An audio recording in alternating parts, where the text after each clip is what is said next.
Tonight, it's Apocalypse Now as Brad Pitt tries to stop a zombie invasion in World War Z. Two Indigenous boys find their spiritual connection in Satellite Boy. And Steve Carell becomes a better man in the comedy Despicable Me 2. Good evening. Hello. Also tonight, Viggo Mortensen's new identity has deadly consequences in Everybody Has a Plan. And the classic this week is Yasujiro Ozu's 1953 film Tokyo Story. But first, David, tell us about the much-anticipated World War Z, or is it Z? I think it's Z. All right. I'd call it Z. Retired UN operative Jerry Lane, Brad Pitt, is living in domestic tranquility with his wife, Muriel Enos, and two daughters in suburban Philadelphia. But one morning, in a worse-than-usual traffic jam, mayhem explodes literally as people start attacking and biting one another. After getting his family to a safer place, Jerry is assigned to discover the source of the outbreak and how to stop it. Mr. Undersecretary. Your secretary here says you were his best investigator when you were at the UN. I want to send you in with the team. Help Dr. Fossbach find whatever it is he needs. Wrong. I wanted for the circumstances to speak for themselves. Can't help you. Can't leave my family. Take a look around here, Mr. Lane. Each and every one of these people are here because they serve a purpose. There's no room here for non-essential personnel. You want to help your family? Let's figure out how we stop this. It's your choice, Mr. Lane. This generally superior zombie movie doesn't over-explain what's happened to the world, though there are hints in early news reports of environmental disasters. The zombie attack doesn't occur gradually, but seemingly in an instant, all over the world. And before long, Jerry is travelling to Korea, where it may have begun, to Israel for some remarkable scenes of mass zombie attacks, and eventually to a laboratory in Wales. Some scenes are handled chaotically, others are impressive in their depiction of mounting horror, and a sequence aboard a passenger plane is chillingly effective. Brad Pitt brings an added level of quality to what might have been just another piece of schlock, but then so does director Mark Forster, whose previous work, Monsters Ball, Finding Neverland, The Kite Runner and Quantum of Solace, didn't exactly prepare us for a large-scale zombie movie, Margaret. No, it didn't at all. I'm telling you, it came as a complete surprise to me. I believe this was a very troubled production. There are a number of writers listed on the credits. I believe that reshoots pushed the budget close to $200 million. It's a lot of money to spend on a movie. A lot of money to get back. And really, for the number of writers, they're amazing set pieces. I mean, the tension in this film is sustained right through, I think, and it's very effective. It comes from the fact that it is one set piece with, you know, incredible tension. Next set piece, incredible tension. Each one handled in a different style. Yes, but no real character development. Well, you see, that may be because in the original book, there is no Brad Pitt character. There's no character that goes right through. Each element, the book, you know, is written by the son of Mel Brooks, and each scene, each episode has a different sort of character. So for the screen, they've written this Brad Pitt character. Well, maybe, you know, maybe the adaptation, but I mean, at the same time, if you're making a fictional piece and you're putting a character in the centre of it, it mightn't be a bad idea to develop him a little bit. Well, and I think Brad Pitt is enormously charismatic on screen. There's no denying that. But I'm saying, if you're going to write something, give it a bit of substance. He's a sort of a symbol. And it's sort of like, really, you know, the plot is a bit far-fetched if you think about it. It's a zombie plot, Margaret. What do you expect? What isn't it symbolic of what's happening? Well, I think zombie films are always symbolic of something. What are you giving? I'm giving it 3.5 stars. Yeah, me too, 3.5. Does it live in the jungle? Oh. No. Is it an animal you would have for a pet? Yes. Is it a cat? Yes. Ha ha ha. You totally got one. Why are there so many? It's like 3 in the last 5 minutes. What is going on? Hey. Yo. He's just gonna keep going, Daddy? Hold on, guys. Daddy, be careful on the road. It's okay, baby.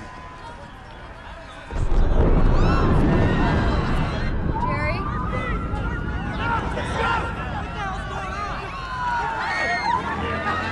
Get back in your car right now! Remain with your vehicle! Zombie movies have always been a metaphor for something. I mean, Night of the Living Dead, Vietnam War. Do you see it that way as well?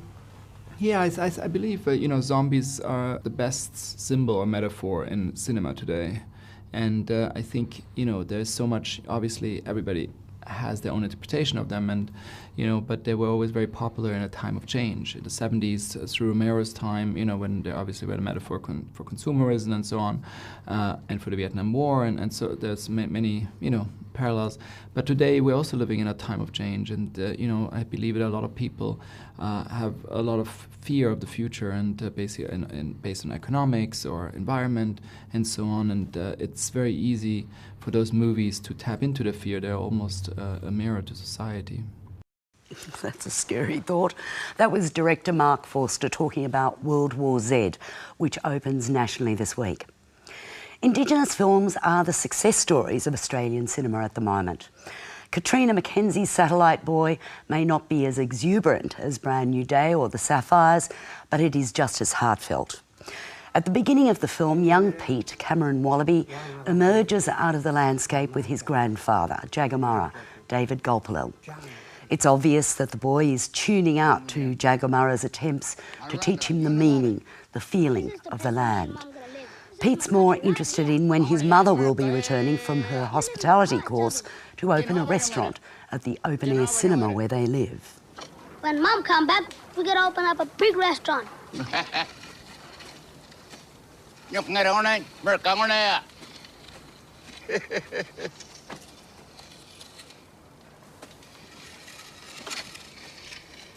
See, look here. Kitchen. Land room. TV. Hey, you're not open yet till Mom comes back. She's not coming back. She is coming back. She's not coming back. Is. She is not.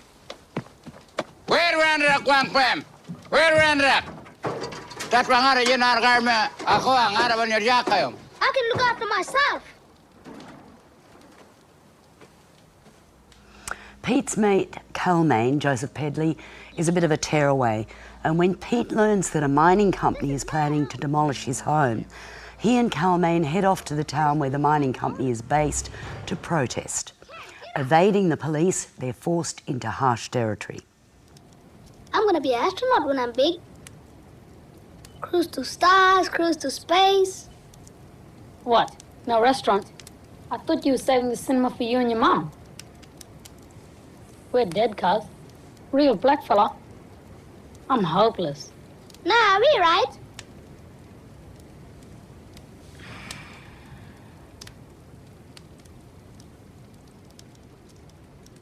This is not a complex tale, but at its heart is a quest for identity, and that identity lies with the land itself. The rugged beauty of the bungles and surrounding areas has been captured breathtakingly by cinematographer Jeffrey Simpson. The two boys, Cameron Wallaby and Jacob Pedley, both completely inexperienced, bring a cheeky, likeable charm to their characters, while that stalwart of Australian cinema, David Gulpilil, grounds the film with Jagamurra's connection, both spiritual and familial, to the land and its people. David. There is that beautiful element of this journey that these boys undertake, and how good are these boys? They're just such lovely considering, young actors. they've done nothing before. Yeah, that's right. And the journey that they take and the changes that take place in them, or at least in Pete anyway.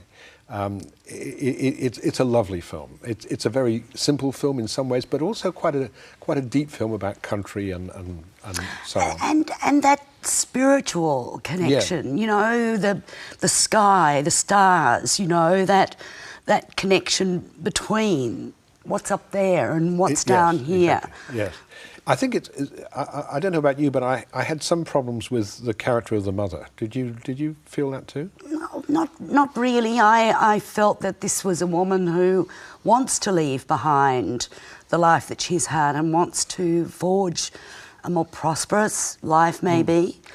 But that's part of the dramatic tension in the film. I thought some of the scenes between them were a little bit awkward, but I mean, apart from that, I think it's really beautifully done, and Katrina Mackenzie's done a fantastic job, I think. And as you say, Jeffrey Simpson's cinematography is, as always. You know, it's so beautiful, this country. It's wonderful. It's exciting to see it. Yeah. I'm giving this 3.5 stars. Me too, 3.5.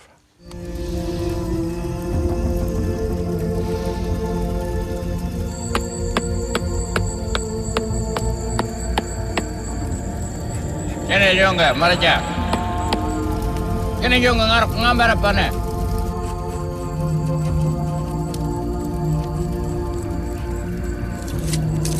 Kirinya nu ane nyere majan.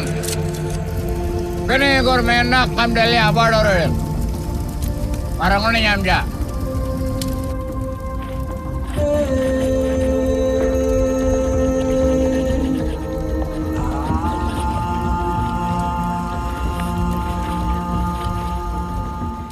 Satellite Boy is an allegorical film, you know, it's full of symbols and it's not realism at all. You know, the old cinema screen, which sits below the Milky Way. You know, in Aboriginal cosmology, the Milky Way is heaven. It's a map, and then it reflects the earth below, and we are these characters that inhabit the middle space. And our job is to find out where we belong, and we use both to find that out. And you know, George Miller says that cinema is the church for the 20th century, and we all flock there and sit in the dark to try and understand who we are. Well, when David Gopel calls up to the old man in the Milky Way, it's like, you know, in a way, you know, the Milky Way transcends cinema and all those stories that go with it. So there's a comment there about Aboriginal culture and the land and, you know, when the boys are in the satellite dish cupped between that space, between heaven and earth, and it's like Golpalor's calling out, where have you taken him, bring my grandson back. It's a symbol of the connection to culture as well. So, and that's when little boy starts to get an idea of, maybe there's, I'm feeling, you know, I'm getting it. He starts to get that thing. That was writer-director Katrina Mackenzie talking about Satellite Boy, which opens in limited release around the country this week. And there are longer versions of both tonight's interviews on our website. In the original Despicable Me, made in 2010, the central character, Gru, was an arch-villain whose latest dastardly plan was to steal the moon with the help of 3 little girls from an orphanage. Of course, the Grouch, voiced with a very ripe Central European accent by Steve Carell, became fond of the girls, and they're still with him in the sequel, in which Gru is hired by the AVL, Anti-Villain League, to help agent Lucy Wilde, Kristen Wiig, locate and capture a bad guy posing as a restaurant owner in a shopping mall. The bad guy has a nasty habit of injecting people with a substance that turns them into purple people eaters.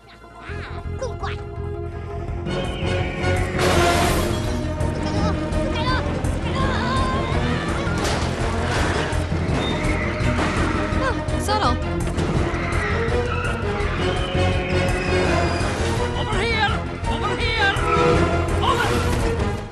Here.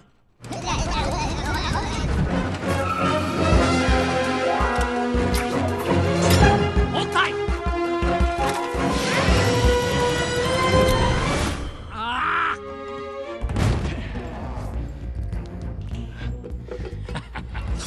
I have you now.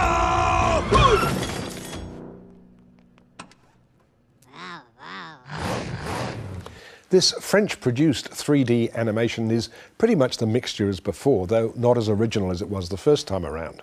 I still think the character of Gru is inspired by Mr. Bean, but whatever the inspiration, he's a wonderful character, and Carell's voice work is great. I also like Russell Brand's Nefario, Gru's assistant, and Kristen Wiig's Lucy, who at one stage seems destined to be assigned to Australia. She's a splendid heroine. This is one of those animated films that should appeal to all ages. Margaret. It did me, David. Yes, you liked it? I like this one. You're very fussy about animated I'm very films. fussy about my animation. Yeah, no, there's something very charming at the heart of this. And I think Yeah, you're right. Gru is a gorgeous creation, you know. And we haven't mentioned the minions on there. No, I know. And I mean, it's amazing how they create personalities out of the minions. Yeah. You see, they couldn't do it with World War Z, with a human character, but they could do it with those little thingos running around the place. All right. But I think also Kristen Wiig is terrific as the voice for the heroine. Yeah. So, no, I think this is fun, and it is something that parents can take their children to and enjoy along with them. And maybe because it's produced in France, it's a little bit different from the average American animation. So there's that element to it as well. Yes, possibly. Yeah. I'm giving it 3.5. What about you? I am giving it 3.5 too. This is dangerous. We're agreeing. I have accepted a new job. Whoa, really? Yes, I have been recruited by a top-secret agency to go undercover and save the world. You're gonna be a spy? That's right, baby. Crew's back in the game with gadgets and weapons and cool cars, the whole deal. Awesome! Are you really gonna save the world? Yes. Yes, I am. Look out!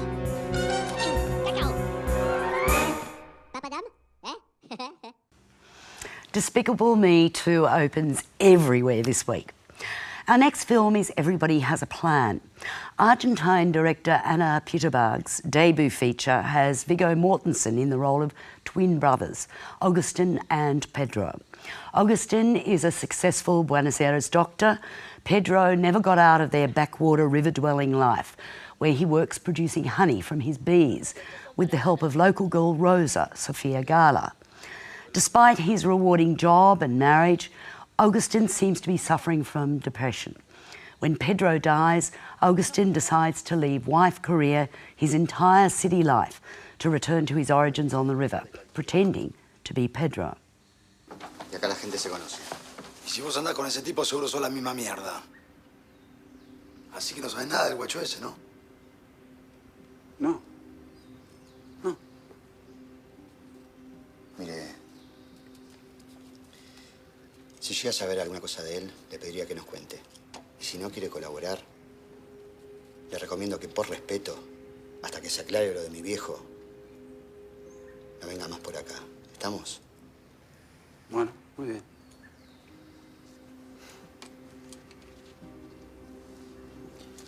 Y no traiga más su miel, no la queremos. He discovers that Pedro's life back home involves connections from their youth that are none too savoury.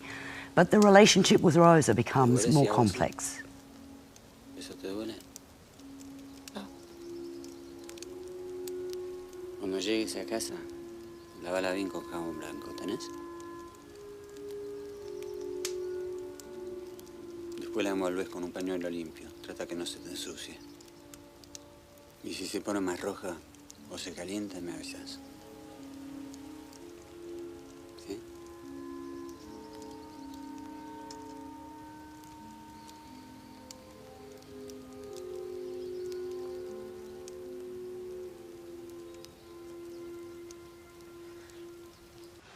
I wasn't aware that Viggo Mortensen had spent a significant amount of time in his youth in Argentina.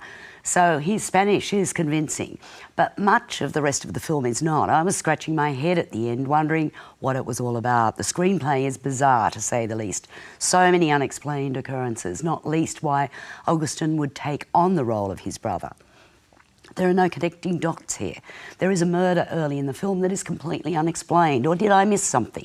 With so little to work on, it's no wonder Viggo Mortensen gives such a bland performance. But there are no clues in him either.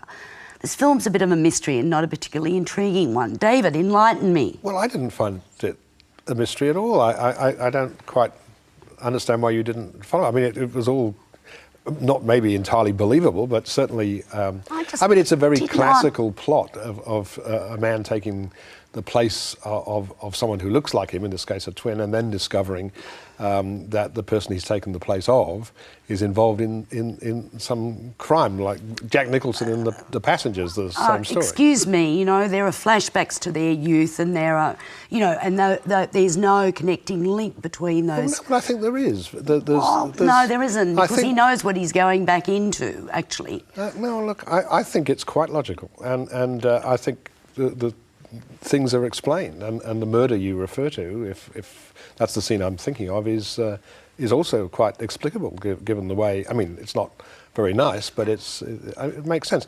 Now, look, for me, I found it quite a clear film.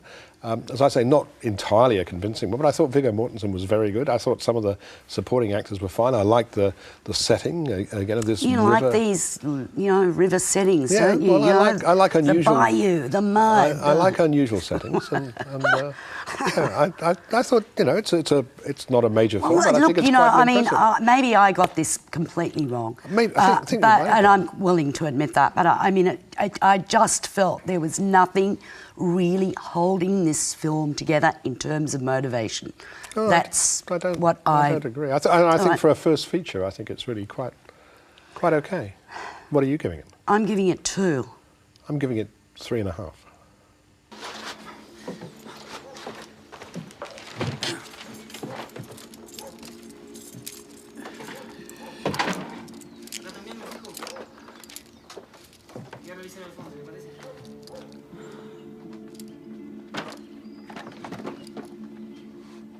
¿Puedes decirme lo que están buscando? ¿Qué deberíamos buscar?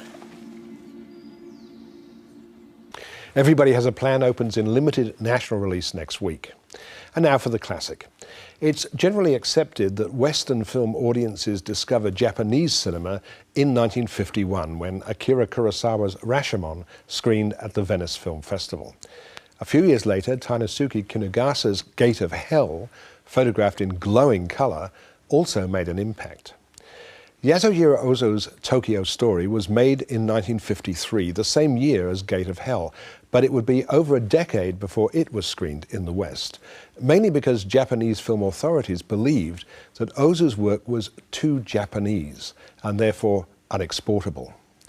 Born in 1903, Ozu was raised on Hollywood films and started directing himself at the age of 24. He made over 50 films, and by the mid-30s had established a style steeped in Japanese culture, particularly the tatami shot, where the camera is placed at a low angle, virtually representing the point of view of someone kneeling, and where the characters seem to address the camera directly. Ozu's films were about families, ordinary families, and the minor, everyday crises they face. In Tokyo Story, children worry about how to cope with their elderly parents. もう帰ってくるわよ。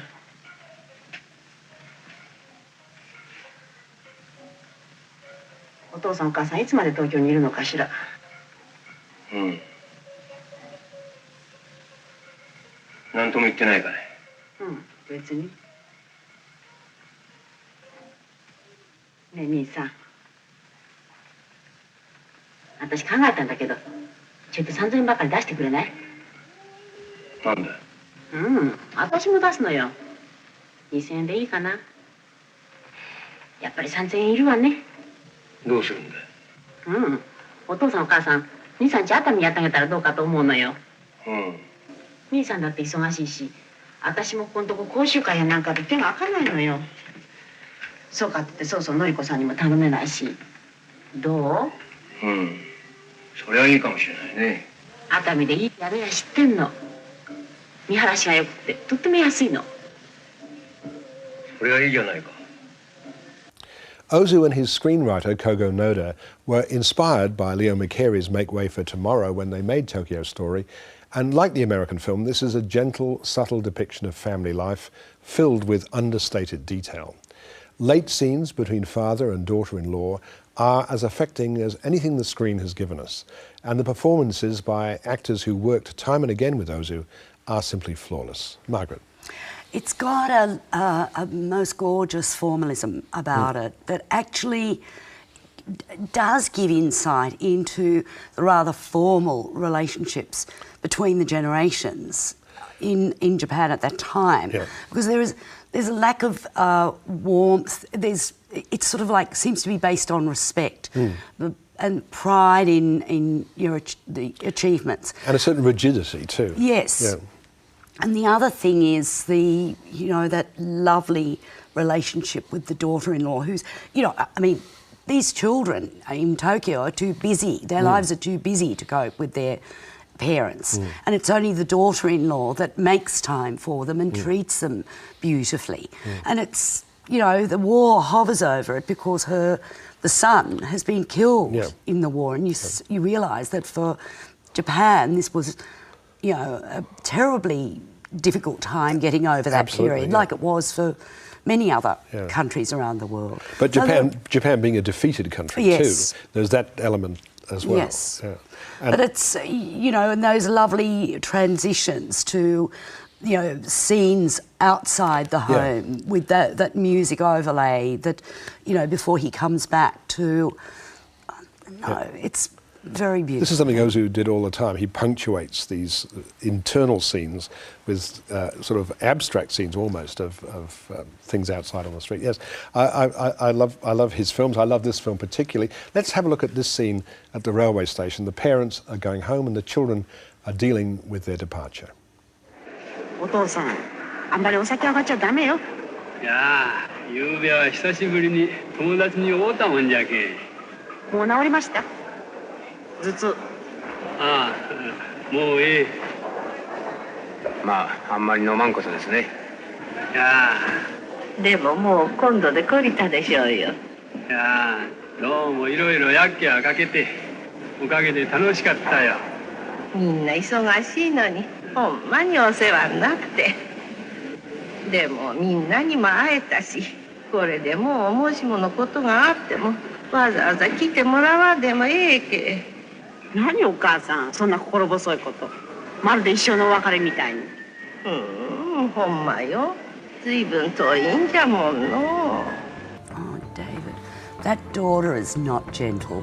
No. That was Tokyo Story, a wonderful choice, David. And that's the show for tonight. Good night from us. Good night.